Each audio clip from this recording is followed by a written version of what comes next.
Hi, and welcome to this video on determining molecular geometries. So, what do we know? We know Lewis structures show us the atoms and the electrons involved in bonding, the non-bonding electrons, and it gives us an idea of how the molecule looks.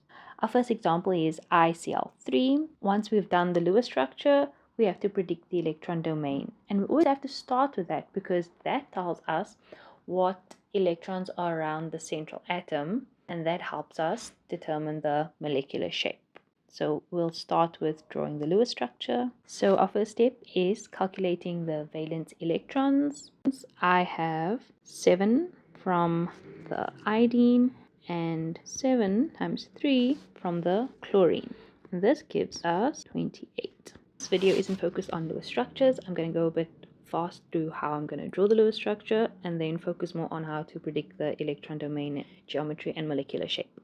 I usually start with how they are all connected, and I usually just do one bond each. Then I'll give an octet to each of the terminal atoms and just do kind of a mental tracking of how many electrons you've used so far. So there's 6 electrons in the bonds, and then I've given 6 times the 3 chloride atoms, and this gives me a running total of 24 electrons used, and I have about 4 left.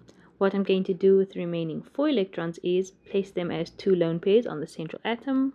Then we check if the central atom has an octet, and you can already see that we actually have more than an octet. And then you just have to double check, can this atom have an expanded octet? And yes, iodine can have an expanded octet. So this is our Lewis structure. Now that we have our Lewis structures, we can answer the questions. The electron domain geometry around this. We start by counting up all the domains around the central atom, which includes the lone pairs. So I'll start counting 1, 2, 3, 4, 5. That's 5 electron domains. So remember, again, electron domains are just the electrons around the central atom. And normally this number tells us the electron domain geometry. So if we have 5 electron domains, this is what's known as a trigonal bipyramidal, and that's our electron domain geometry. We can assess what the molecular shape would be just by knowing what electron domain geometry we are in. So because we're in trigonal bipyramidal, we know we have something that looks like this, where A is just your central atom. So what this means is these 3 are in the trigonal planar equatorial plane. So I'll just call this equatorial. And then we have these 2 in the same plane, which is known as the axial positions. How does this relate to our molecule? Well, we have 3 bonds and 2 lone pairs or non-bonding. So how does 3 bonds and 2 lone pairs look? Well, firstly, we have to remember that our lone pairs like the equatorial position. So I put my lone pairs in the equatorial position, and lone pairs like to be in this position because they experience greater repulsion and they take up more space, so they like to be away from everything and anything. And because we know we have 5 domains, we already added our 2 lone pairs to the equatorial position, we know where our other atoms go. So that is our structure. And if you're worried about, oh, should I put the other lone pairs in the other equatorial position, they are in the same plane. They are all 120 degrees from each other, so it doesn't matter if you maybe do it like this. It's still correct. Now, when it comes to actually getting the molecular shape, we have to ignore what the lone pairs are doing because we just want to see how the atoms are connected to each other. So what shape is this making? And visually, because of how I added my lone pairs, I can say it's T-shape. So there we answered part B. So part A was bipyramidal, and then B is T-shape.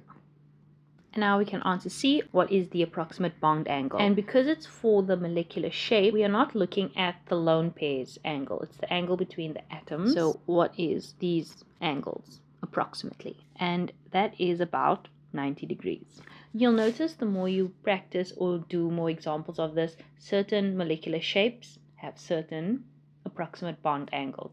So if you're being tested, you kind of have to memorize the molecular shape and their angles, but start with electron domain geometry. So if you know, okay, 5, trigonal bipyramidal, you know exactly what the shape looks like and how you're going to put the bonds and the lone pairs, and that can help you predict the molecular shape. And once you have that, you're able to kind of just estimate and approximate the bond angle a lot better if you can't remember.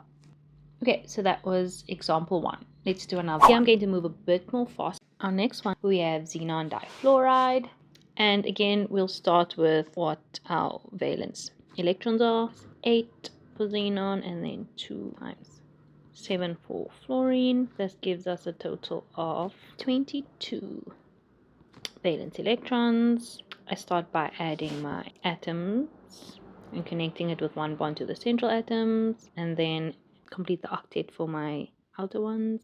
And then just do a quick check. How many electrons do I have left? I've used 6 times the 2 atoms and then the 4 in the bonds. This gives me 16.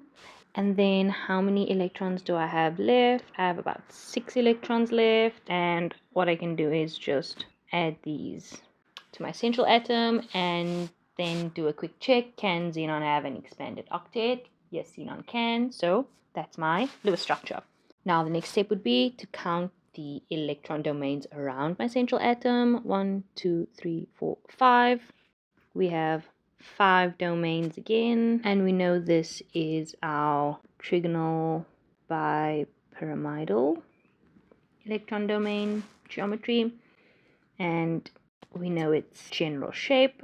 And if you remember, our lone pairs like to be in the equatorial position, so that means our 3 lone pairs will be in that position, and then my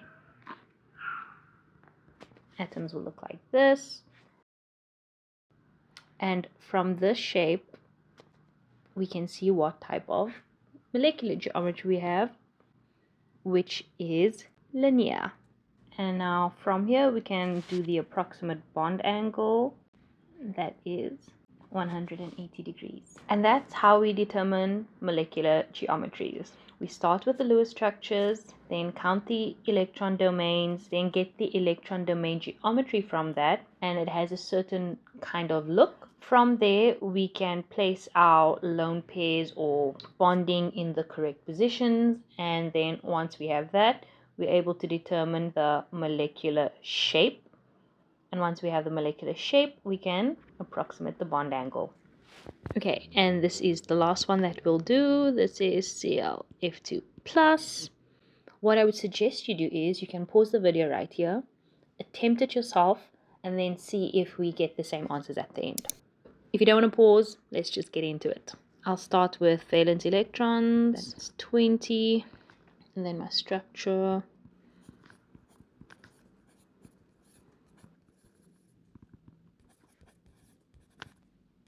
Okay, that's my Lewis structure. Now I'm going to count the domains. That's 4. And my electron domain geometry is tetrahedral. So tetrahedral domain geometries is one of those that is a bit hard to see the 3D in 2D, but it has a general 3D structure like that. And these 4 electron domains are equally away from each other. So for our example, we have 2 lone pairs and 2 bonded, and I'm going to add my fluorines there and my lone pairs there. And although it doesn't look like it, it doesn't matter which 2 we pick. So if I kind of maybe just show the domains like that where my lone pairs are in, they are equally away from each other. And what that means is you can choose which 2 you put the lone pairs in and which 2 domains you have the bonded atoms in, because in space it doesn't matter which way you turn it or look at it, they are still equally away from each other. Now that we have that, we can look at the way these are connected, and you can think of this as bent. So that is our molecular shape. It's bent, and from there we can estimate the angle between it. So we know for general tetrahedral shapes the angle is 109.5, but because we have these 2 lone pairs, these push a little bit more down because, you know, they're taking up more space, they have greater repulsion. So that would make our angle smaller than 109.5. And it doesn't do this by a lot, but we get the angle of 104.9 degrees. If you got anything different, maybe put that in the comments and then I can try and see where you went wrong. Was it maybe the electron domain counting? If you count incorrect domains, you will get the incorrect domain geometry, and that has a ripple effect on how you place things.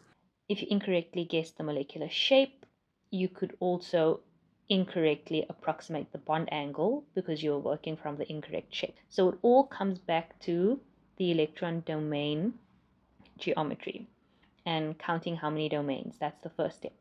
So if you found this video helpful, please consider leaving a like and subscribing. If you found things you didn't like about this video, you could also leave a comment so that I could see where the video can be improved for future.